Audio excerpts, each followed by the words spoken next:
Every time you send a message to an AI chatbot somewhere, a machine sweats, not metaphorically. Actual water evaporating right now to keep the computer that answered you from overheating.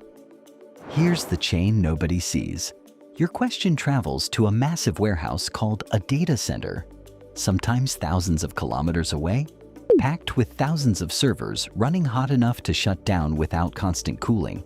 To cool them, many data centers pull in fresh water, run it through cooling systems to absorb heat, and let a portion of it evaporate straight into the air, the same way sweat cools your skin.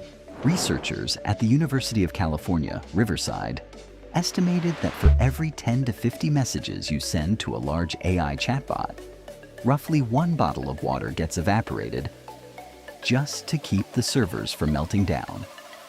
Multiply that by the scale of how these systems get used. Hundreds of millions of people send billions of messages to AI chatbots every single month.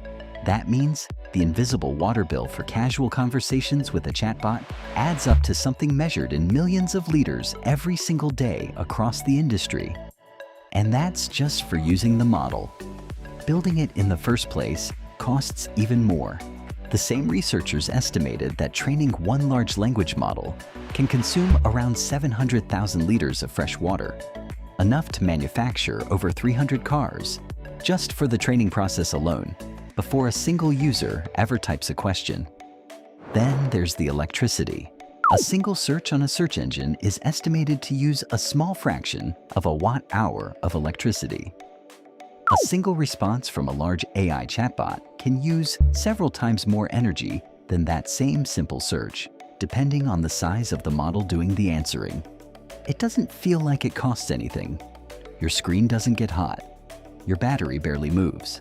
But somewhere else, in a windowless building you'll never see, a fan spins faster, and a cooling tower pulls a little more water out of a local reservoir. Companies building these systems are racing to make them more efficient, using smarter cooling methods and locating data centers in colder climates where the outside air alone does more of the work. Some newer data centers now reuse water in closed loops instead of evaporating it, cutting the water cost dramatically. The technology is improving fast. But right now, today, the honest answer is that a casual conversation with an AI carries a hidden environmental price tag that almost nobody sees on their screen. Here's the part worth sitting with. None of this shows up anywhere in the app. There's no water gauge next to the reply button. No kilowatt counter ticking up as the answer gets typed out. The cost is real. It's just been moved somewhere else, onto a power grid, a river, a reservoir, far from the phone in your hand. Every question you ask a machine has to be answered by physics somewhere, in a hot room full of spinning fans, quietly turning water into vapor so that your answer can load in under 2 seconds. You're not just asking a question. You're pulling, in some small way, on a very real resource in a very real place that you will probably never see. Some regions are already feeling the squeeze directly. In parts of the United States, new data center construction has drawn public objections from residents worried about competition for local water supplies, especially during droughts.